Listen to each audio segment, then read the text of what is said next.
There's a new word for 40 million people in this country, non-essential. And it's crazy. We have deemed a giant hunk of our people essentially one click away from unimportant or worthless. What happens to an economy when you call men like those non-essential people?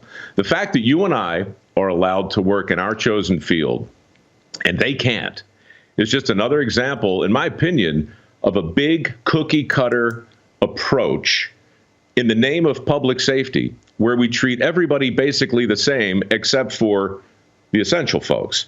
And this is weird for me to say, Sean, because I hosted the granddaddy of essential shows.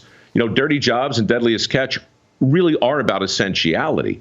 But during this pandemic, I've seen firsthand that everybody is essential to somebody, even if you're just working to pay your own bills.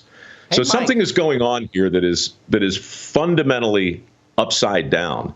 And the fact that these policies are now being instituted by leaders who have shown themselves to be the very definition of rank hypocrisy is, I'm afraid, going to lead us into a place where it's going to be very difficult to get the poop back in the goose. What if fishermen didn't fish, and you brought in COVID in this last season I watched? What if they didn't fish? Yeah.